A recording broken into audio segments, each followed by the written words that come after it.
سلوانا کے مکان کے باہر کئی آدمیوں کے قدموں کی آواز سنائی دی اور پھر وہ آٹے مکان کے اندر بڑھنے لگی۔ سلوانا کی خوفآور لاش کمرے کے فرش پر پڑی ہوئی تھی۔ اس کے بے جان بدن کے قریب ہی اس کا کتا میکسی زندگی کے ہر رمق سے محروم بے حس و حرکت پڑا ہوا تھا۔ کچھ نئے لوگوں کی آمد کی خبر نے ان لوگوں میں عجیب سی سنسنی پھیلا دی تھی جو اس وقت سلوانا کے مکان پر موجود تھے۔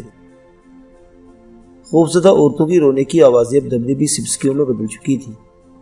وہاں موجود سب لوگ انتہائی نفرت اور حقارت بھری نگاہوں سے مجھے دیکھ رہے تھے، جیسے میں ان گوری چمڑی والوں کے لیے کوئی اچھوت ہوں۔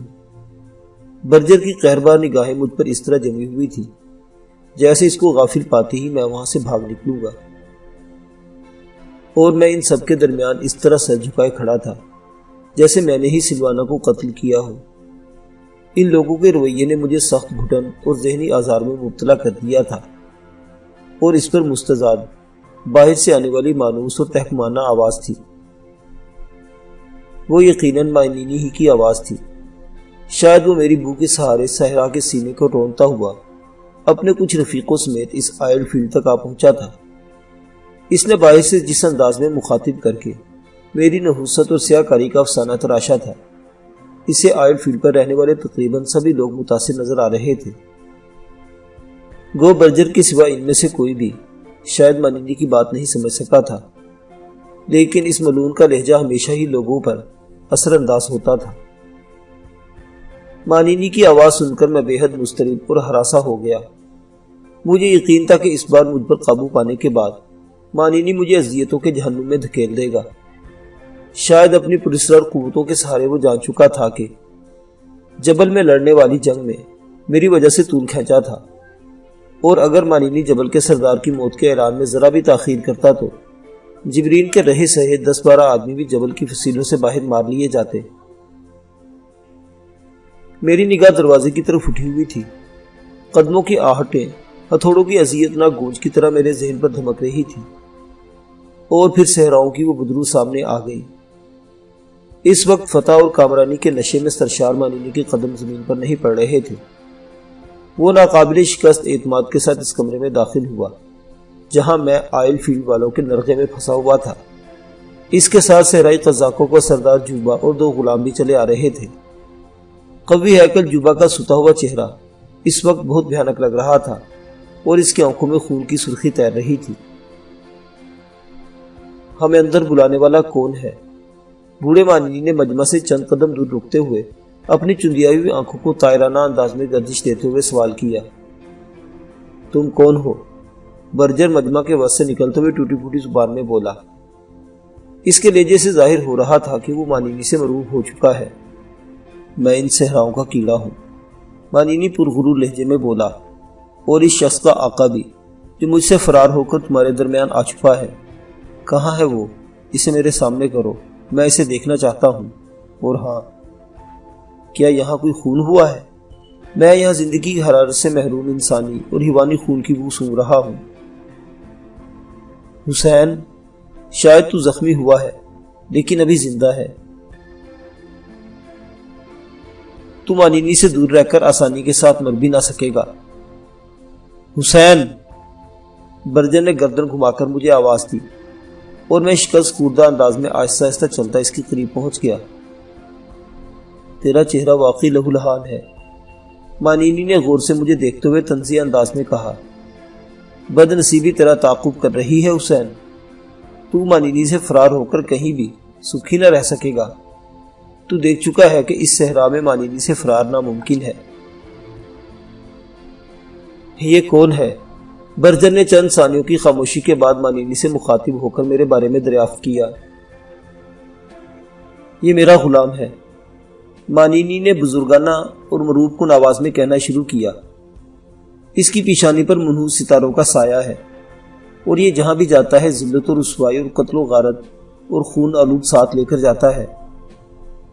میں اسے انسانوں سے دور رکھتا ہوں، لیکن یہ مجھے ظالم سمجھتا ہے اور بار بار مجھ سے فرار ہونے کی ناکام کوشش کرتا ہے۔ سنو، اس کی وجہ سے یہاں جو بھی خرابی پیدا ہوئی ہے اس پر میں تم سے معافی چاہتا ہوں۔ ذرا یہ تو بتاؤ، یہاں کون مارا گیا؟ ایک خوبصورت کنواری برجر بھرائی ہوئی آواز میں بولا۔ تمہارا غلام کچھ دیر پہلے بدحال اور پریشان اس آئل فیلڈ پر پہنچا تھا۔ اس نے اپنی مظلومیت کی جو کہانی سنائی، اس سے متاثر ہو کر میں نے اسے سلوانا کے پاس ملازم رکھوا دیا۔ آج آئل فیلڈ کے 2 بڑے ڈیزل انجن خراب ہیں، اس لیے سب لوگ اپنے اپنے گھروں میں تھے۔ تمہارے غلام نے تنہائی پاتے ہی حسین و جمیل سلوانا پر حملہ کر دیا۔ اس نے اپنی آبرو بچانے کے لیے مزاحمت کی تو حسین نے بے رحمی سے اسے ہلاک کر دیا۔ سلوانا کے کتے نے بھی اس غلام کے شیطانی اثر میں آ کر اپنی مالکہ کا نازک بدن اڑھے ڈالا، اور جب وہ مر گئی تو اس کتے نے بھی کرب و انداؤ کے عالم میں خودکشی کر لی۔ مانینی نے معنی خیز انداز میں اپنے سر کو جنبش دی۔ ہاں، یہ آوارہ مزاج تو ہے، لیکن سنو، میں مرنے والی کو زندہ تو نہیں کر سکتا، لیکن میں تم سے وعدہ کرتا ہوں کہ اس بستی میں بہت سی خوبصورت کنیزیں پہنچا دوں گا۔ ان کے بدن کا ایک ایک بال تمہاری ملکیت ہوگا، تم جیسے چاہو انہیں استعمال کر سکو گے، لیکن حسین کو میرے حوالے کر دو۔ مانینی کی پیشکش سنتے ہی برجر کی آنکھوں میں ہوسناک چمک پھوننے لگی، اور مجھے اعتراف کرنا پڑا کہ مانینی بلا کا مردم شناس ہے۔ وہ پہلی نظر میں ہی عیاش برجر کے مزاج سے واقف ہو چکا تھا، اور مجھے حاصل کرنے کے لیے اس نے ایک ایسی پیشکش کر ڈالی کہ اب برجر کے لیے انکار مشکل ہو کر رہ گیا تھا۔ برجر نے پلٹ کر اپنے ساتھیوں کی طرف دیکھا، وہ لوگ پوری طرح اس کی جانب متوجہ تھے۔ برجر نے کسی نامانوس زبان میں ان سب سے چند فقرے کہے، اور پھر مانینی کو آنکھ سے باہر چلنے کا اشارہ کیا۔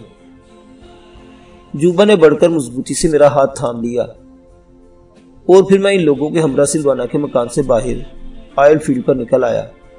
برجر ہمارے ہمراہ تھا۔ ہمارے باہر نکلتے ہی سلوانا کے مکان میں اچانک سے گوشیوں کا تیز شور شروع ہو گیا۔ برجر مجھ سمیت مانینی اور اس کے آدمیوں کو لیے سلوانا کے مکان سے کچھ فاصلے پر بنے ایک انجن شیڈ کے نیچے چلا آیا، جہاں ہر طرف بے قرار سکوت چھایا ہوا تھا۔ تم یہاں کیوں آئے ہو میرے دوست؟ مانینی نے وہاں رکنے کے بعد دانستہ بنتے ہوئے برجر سے سوال کیا۔ تمہاری پیشکش مجھے یہاں کھینچ لئی ہے، برجر ادھر ادھر نگاہیں دوڑاتے ہوئے بولا۔ تو تمہیں یہ سودا منظور ہے؟ مانینی نے سپاٹ لہجہ میں پوچھا۔ ہاں، تم لوگ کنیزیں میرے حوالے کرنے کے بعد ہی اپنے اس غلام کو یہاں سے لے جا سکو گے، برجر نے جھجکتے ہوئے کہا۔ یہ بے اعتمادی ہے، جوبا نے پہلی بار احتجاجی لہجے میں زبان کھولی۔ ہم ایک دوسرے کے لیے اجنبی ہیں، برجر نے جوبا سے نظریں چراتے ہوئے کہا۔ میری یہ شرط کوئی عجیب شرط نہیں ہے، میں وعدہ کرتا ہوں کہ کنیزیں ملتے ہی تمہارا غلام تمہارے حوالے کر دیا جائے گا، لیکن تم تو اس طرح بات کر رہے ہو جیسے وہ کنیزیں تمہاری ملکیت ہوں گی۔ کیا تم اس بستی کے سب سے معزز فرد ہو؟ مانینی کے لہجے میں تجسس نمایاں تھا۔ اس وقت یہی سمجھ دو، برجر جلدی سے بولا۔ اس کالونی میں ویسے تو فیلڈ مینیجر کا حکم چلتا ہے، لیکن میں سلوانا کے بہت قریب تھا، اس لیے اس معاملے میں میری بات ہی مانی جائے گی۔ ٹھیک ہے، وہ کنیزیں یہاں پہنچا دی جائیں گی، مانینی نے ٹھوس لہجے میں کہا۔ میں نے چونک کر اس خبیث بوڑھے کی جانب دیکھا، مجھے اس کے لہجے میں مکاری کی بو محسوس ہوئی تھی۔ میں سمجھ رہا تھا کہ وہ نیک نیت نہیں ہے، بلکہ برجر کو کسی چکر میں پھنسانا چاہتا ہے۔ نہیں، برجر جلدی سے بولا، اس کالونی میں کسی کو ہمارے معاہدے کی ہوا بھی نہیں لگنی چاہیے، یہ سب میرے اور تمہارے آدمیوں کے مابین ہی رہنی چاہیے۔ لیکن یہ کیسے ممکن ہے؟ جوبا نے الجھن امیز لہجے میں کہا۔ سنو، سلوانا کی موت کے بعد اب اس آئل فیلڈ کی زندگی میرے لیے پھیکی اور بے مقصد ہو کر رہ گئی ہے۔ میں یہاں سے اپنا تبادلہ کرا لوں گا۔ تم مجھے یہ بتاؤ کہ کنیزیں کب تک یہاں آ سکتی ہیں؟ برجر پوری طرح مانینی کے جال میں پھنستا جا رہا تھا۔ محض کنیزوں کی خاطر وہ کالونی والوں کو دھوکہ دے کر مجھے مانینی کے ہاتھ فروخت کرنا چاہتا تھا۔ 3 دن کافی ہوں گے، مانینی نے جوبا سے مخاطب ہو کر تائید طلب لہجے میں کہا۔ ہاں، جوبا نے آسمان کی طرف دیکھتے ہوئے کہا۔ ٹھیک ہے، برجر پرجوش آواز میں بولا۔ ہمارا یہ سودا خلف کی بستی میں طے پائے گا، میں حسین سمیت وہاں پہنچ جاؤں گا، تم کنیزیں لے آنا۔ یعنی تم وہ کنیزیں لے کر ادھر واپس نہیں آؤ گے؟ مانینی نے پوچھا۔ نہیں، برجر کھل کر بات کر رہا تھا۔ میں آج ہی اپنے تبادلے کے احکام جاری کرا لوں گا اور پھر خلف میں سودا پورا ہونے کے بعد وطن کی طرف روانہ ہو جاؤں گا۔ وہاں ہر ایک یہی سمجھے گا کہ میں کنیزیں خرید کر لایا ہوں۔ یہ میرا پورا منصوبہ ہے۔ ٹھیک ہے، مانینی نے آسودہ انداز میں سر کو جنبش دے کر کہا، میں بوڑھا آدمی ہوں۔ طویل اور تیز صحرائی سفر میرے لیے مشکلات پیدا کرے گا۔ میرے تمام آدمی تمہارے لیے 6 کنیزیں لینے چلے جائیں گے، مگر میں یہی ٹھہروں گا اور تمہارے ساتھ ہی خلف جاؤں گا۔ سودا پورا ہونے کے بعد ہمارے راستے الگ الگ ہوں گے۔ یہ طریقہ تمہیں منظور رہے گا؟ تمہاری وجہ سے مجھے دشواری ہوگی، برجر سوچتے ہوئے بولا۔ سلوانا کے قتل کے بعد کالونی والے شاید ہی کسی اور مقامی کو بستی میں رکھنے پر آمادہ ہو سکے۔ تم فکر نہ کرو، مانینی جلدی سے بولا، کسی کو ہوا بھی نہ لگے گی۔ میں تمہارے مکان میں چھپا رہوں گا۔ میرا جی چاہا کہ چیخ چیخ کر برجر کو خبیث مانینی سے دور رہنے کی ہدایت کروں، کیونکہ میں کسی حد تک اس بڈھے کو سمجھنے لگا تھا۔ اس نے اپنی کہن سالی اور کمزوری کو طویل صحرائی سفر کا بہانہ بنایا تھا، لیکن میں جانتا تھا کہ یہ سب فریب ہے۔ مانینی کے جسم میں شیطانی قوتوں کا مسکن تھا۔ وہ بغیر کھائے پیے بھی کئی دن ایک اونٹ کی طرح پشت پر سفر کر سکتا تھا، لیکن وہ کچھ نہ کہہ سکا۔ مانینی کے سامنے میرے دماغ اور میری زبان پر ناقابل برداشت جمود چھا جاتا تھا، اور میں خود کو اس کے سامنے کسی چوہے کی مانند بے بس پاتا تھا۔ یہ تم جانو، برجر مانینی سے کہہ رہا تھا، تم جب تک خود کو کالونی والوں کی نظروں سے محفوظ رکھ سکتے ہو، میرا گھر تمہارے لیے پناہ گاہ ہوگا، لیکن کسی بھی وقت یہاں والوں نے تمہاری بو پا کر کوئی ہنگامہ کھڑا کر دیا تو میں کھل کر کہہ دوں گا کہ تم نے میری لا علمی میں یہاں پناہ لی ہے۔ ٹھیک ہے، مانینی پرجوش لہجے میں بولا، لیکن یہ تو بتاؤ کہ یہاں سے خلف روانہ ہوتے ہی تم کس طرح مجھے اپنے ساتھ لے جاؤ گے؟ تم فکر نہ کرو، یہ میرا کام ہے۔ برجر اب پرسکون ہو چکا تھا۔ شاید وہ مانینی کو ایک بے بس و مجبور بوڑھا سمجھ رہا تھا، جو اس کی دانش میں کسی بھی وقت مسائل پیدا کرنے کا باعث نہیں بن سکتا تھا، اور اس کی اسی بھول پر مجھے غصہ آ رہا تھا۔ جوبا کے مشورے پر مانینی نے برجر سے علیحدگی میں کچھ باتیں کی، اور پھر جوبا اپنے آدمیوں سمیت اس ڈیزل شیڈ سے واپس لوٹ گیا۔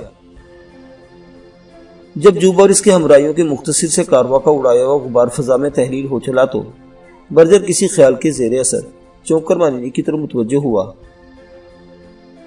ہاں تو صحرائی بوڑھے، اس کا لہجہ اس بار بھی احترام اور عقیدت کے تاثرات لیے ہوئے تھا، اور وہ بار بار گردن اوپر اٹھا کر گرد و پیش کا جائزہ لے رہا تھا۔ اب تو میرے مکان تک کیسے پہنچے گا؟ مانینی آہستگی سے ہنسا، اور میں اس کی بے رحمانہ اور سرد ہنسی پر لرز اٹھا۔ مانینی آہستہ آہستہ برجر پر حاوی ہونے کے بعد اپنا اصل رنگ دکھاتا جا رہا تھا۔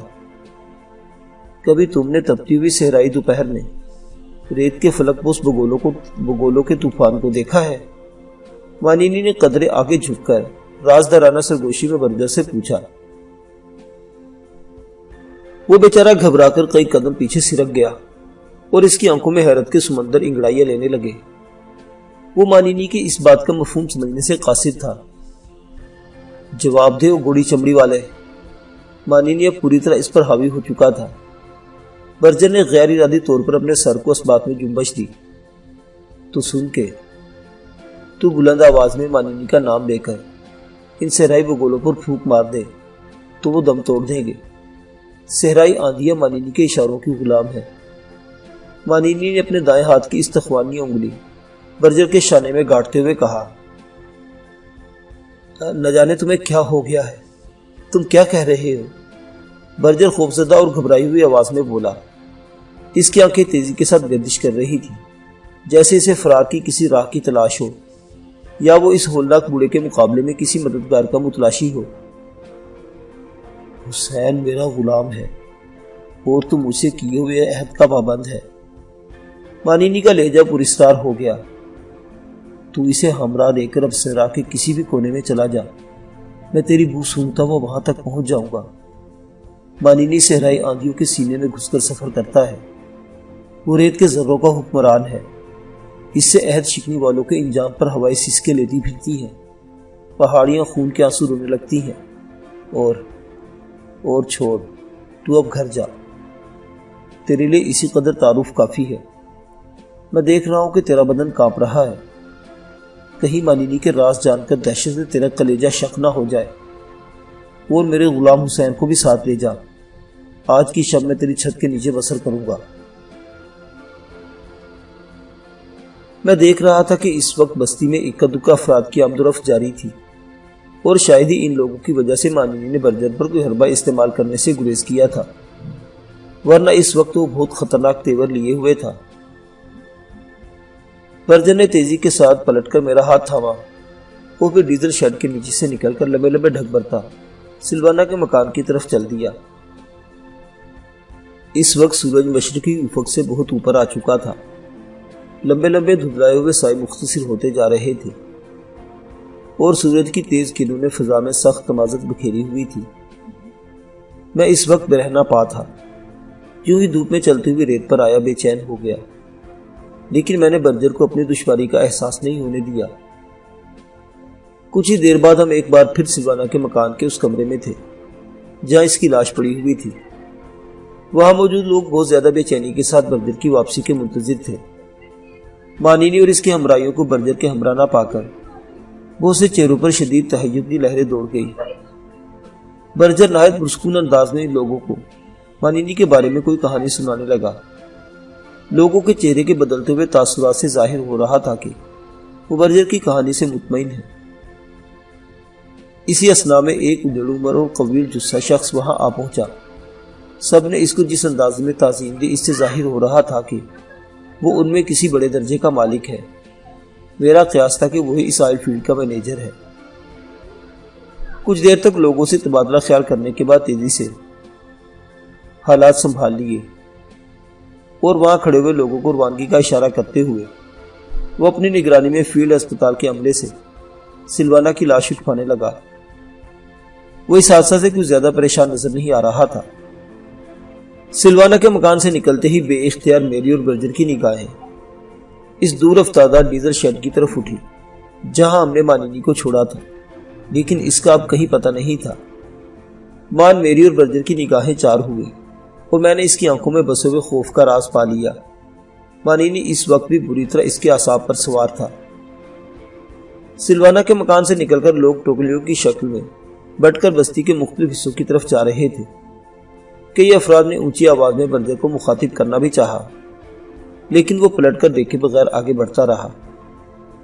اس وقت اس آئل فیلڈ میں میری حیثیت ایک اخلاق باختہ خونی سے کچھ مختلف نہیں تھی، لیکن میں یہ سمجھنے قاصر تھا کہ مینیجر یا دوسرے لوگوں نے میرے خلاف قانونی کارروائی کے بجائے مجھے برجر کے حوالے کیوں کر دیا تھا۔ برجر کا انداز بتا رہا تھا کہ وہ میرے ساتھ کسی قانونی کارروائی کا ارادہ نہیں رکھتا۔ اس صورت میں صرف یہی بات قرینِ قیاس رہ جاتی تھی کہ برجر مجھے مانینی کے حوالے کر دینے پر تلا ہوا تھا، اور مانینی میری روح کا عذاب تھا۔ جس روز سے میرا کارواں لوٹا گیا اور میں جبرین کے ایک چرواہے کے گھر پہنچا، شاید اسی روز سے مانینی نے میرے گرد اپنا جال پھیلانا شروع کر دیا تھا۔ اس بے رحم اور خوخار درندے نے ہر طرف سائے کی طرح میرا تعاقب کیا تھا اور مجھے مسلسل اپنا قیدی بنائے رکھنے پر تلا ہوا تھا، محض اپنے جدی انتقام کی خاطر، محض توسیہ کا راز چھپانے کے لیے۔ میرے کانوں میں تالیس کی کربناک چیخوں کی بازگشت گونجی۔ جوبا کا وہ گونگا اور بہرا غلام جس نے میری خاطر مانینی کے خلاف بغاوت اور سازش کی اور پھر وہ درندگی کے ساتھ معذور کر دیا گیا، اس کا عبرتناک انجام یاد آتے ہی میرے رونگٹے کھڑے ہو گئے۔ ابھی تک تو مانینی مجھے محض اپنی قید میں رکھنے کے لیے کوشاں تھا، لیکن مجھے یقین تھا کہ کسی روز وہ مجھے تنہائی اور بے بسی کے عالم میں روند کر رکھ دے گا۔ اس کی زندگی اور اس کی پراسرار قوتوں کا سرچشمہ میری محبوب توسیہ کا راز تھا۔ جس دن بھی بنت نیل کی کہانی صحرا کی فضاؤں میں گونجنے لگتی، اسی دن مانینی ذلیل و رسوا ہو کر مارا جاتا، اور میں اس راز سے واقف تھا۔ اس راز کی خاطر مانینی مدتوں سے میرا تعاقب کر رہا تھا، ورنہ روئے زمین پر میرا اس سے برا دشمن کوئی اور نہیں تھا۔ میں نے وحشت کے عالم میں ادھر ادھر نگاہیں دوڑائی۔ وہاں ہر طرف سکون اور ویرانی کا راج تھا۔ فضا میں آتشی لہریں کون رہی تھی، اور آئل فیلڈ کے تھکے ہوئے لوگ اس مہلت کو غنیمت جان کر اپنے اپنے مسکنوں میں دبکے ہوئے تھے۔ تھوڑی دور 10-15 آدمیوں کی ایک جماعت صحرا کے اس گوشے میں زندگی کی علامت بنی ہوئی کام میں مگن تھی۔ وہ لوگ اس بڑے ڈیزل انجن کی مرمت کر رہے تھے جس کے باعث کنویں کی کھدائی کا کام رکا ہوا تھا، اور انہیں اپنی ذمہ داریوں کا پورا احساس تھا۔ جلد ان کی بھی سفیدی تھی، وہ بھی اس کالونی کے باسی معلوم ہوتے تھے، اور شاید سلوانا کی دلدوز موت کی خبر ان تک بھی پہنچی تھی، لیکن اپنے کام کے سامنے ان کے لیے دنیا مختصر ہو چکی تھی۔ مرنے والی مر چکی تھی، اور وہ اس کی رسمی سوگ میں شریک ہو کر آئل فیلڈ کی فضا میں پھیلے ہوئے غیر فطری سناٹے کو ہیبت نہیں دینا چاہتے تھے۔ ان کی خواہش یہی معلوم ہوتی تھی کہ جلد از جلد وہ فضا بڑے انجن کے شور اور کرینوں کے آہنی آہنگ سے گونج اٹھے۔ ان کا انہماک میرے لیے دعوت خیز تھا۔ برجر بھی سر جھکائے اپنی پریشان خیال میں مبتلا چلا جا رہا تھا۔ بے اختیار میرا جی چاہا کہ دبے پاؤں کسی طرف کھسک کر تیل کے ناکارہ ڈرموں کے ڈھیر میں چھپ جاؤں اور پھر پہلی فرصت میں وہاں سے فرار ہو جاؤں تاکہ برجر مجھے مانینی کے حوالے نہ کر سکے۔ لیکن عین اسی وقت برجر نے محفوظ سے چونک کر میری طرف دیکھا۔ اس کی آنکھوں میں خوف، بے یقینی اور تذبذب کی ملی جلی کیفیت جھلک رہی تھی، جیسے وہ مجھ سے راز کی کوئی بات کرنا چاہتا ہو لیکن افشائے راز سے ڈرتا ہو۔ برجر، میں اب بھی تم کو اپنا محسن مانتا ہوں، میں نے اپنے پھٹے ہوئے ہونٹوں پر زبان پھیر کر خون کی صحرا کی زرد ریت پر تھوکتے ہوئے کہا۔ وہ کچھ کہے بغیر مسلسل مجھے گھورتا رہا، پھر اچانک ہی ایک جانب سے ریت کا ہلکا سا بھنور اٹھا اور دیکھتے ہی دیکھتے ناچتے ہوئے ریتلے ذرات کا ایک فلک بوس مینار صحرا کی سینے پر حرکت میں آ گیا۔ برجر کے چہرے پر جوش کی علامات نمودار ہوئی اور وہ میرے بجائے اس دھیمے دھیمے سرکتے ہوئے ریتلے بھنور کو گھورنے لگا۔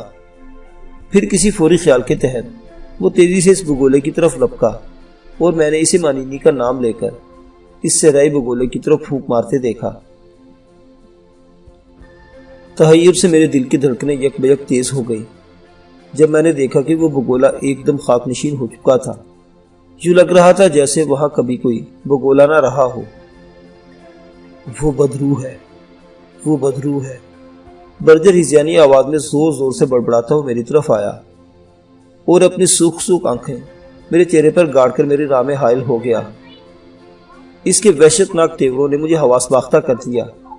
میں گھبرا کر پیچھے سرکا، لیکن برجر نے اچھل کر میری گردن دونوں ہاتھوں میں دبوچ لی اور میری مدافعت پہلے سے بھی مجھے ریت پر گرا کر میرے سینے پر سوار ہو گیا۔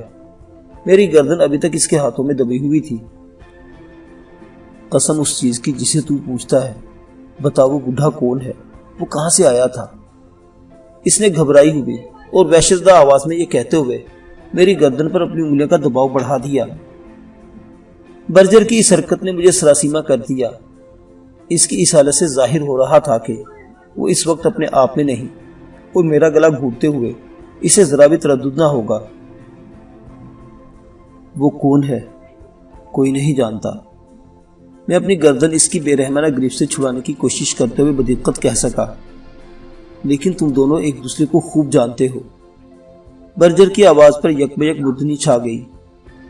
میں اتنا ہی جانتا ہوں کہ وہ مدتوں سے میرے پیچھے لگا ہوا ہے، وہ بہت خبیث ہے، مجھے چھوڑ دو، میں تمہیں اس کے بارے میں سب کچھ بتاؤں گا، میں نے اس کی گریف سے نکلنے کی جدوجہد کرتے ہوئے کہا۔ وہ تھکے ہوئے انداز میں مجھے چھوڑ کر اٹھ گیا۔ برجر اس وقت ذہنی طور پر جس مرحلے میں تھا وہ میرے لیے بہت کارآمد تھا۔ میں مانینی کی دہشت سے فائدہ اٹھا کر اسے اپنے ساتھ ملا سکتا تھا۔ برجر کے مکان پر پہنچنے تک ہم دونوں خاموش ہی رہے۔ وہ بستی کے دوسرے مکانات سے الگ تھلگ ایک مختصر سا چوبی بنگلہ تھا جو کیمپ کے جنوبی سرے پر ایک سرچ لائٹ کے بلند آہنی میناروں کے پہلو میں بنا ہوا تھا۔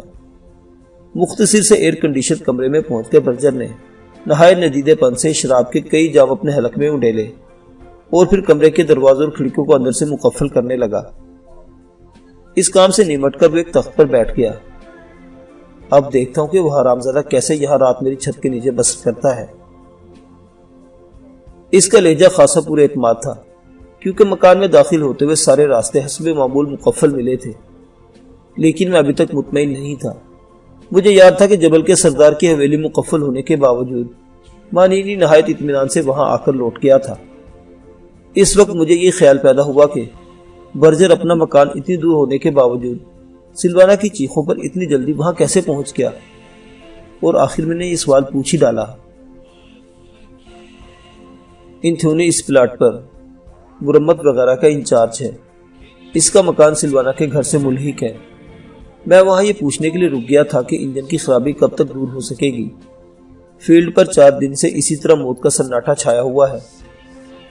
برجر نے خالی ذہنی کے عالم میں جواب دیا۔ پھر برجر کا خوف تشویش میں بدلنے لگا اور وہ مجھ سے مانینی کے بارے میں پوچھنے لگا۔ جب میں نے اسے بتایا کہ مانینی کسی صحرائی بستی کا مقدس روحت ہے تو برجر اچھل پڑا، جیسے اسے اپنے مطلب کی بات معلوم ہو گئی ہو۔ یہ بات طے ہے کہ وہ آدمی ہی ہے۔ اب میں صورت دیکھتے ہی اس سور کے بچے کو ہلاک کر دوں گا۔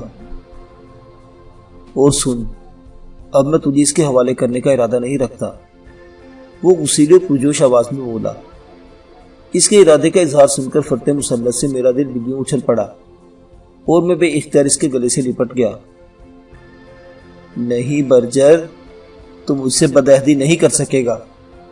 اچانک اس کمرے میں مانینی کی سرد پرسکون اور بے رحمانہ آواز گونجی۔ میرے حلق سے بے ساختہ چیخ نکل گئی۔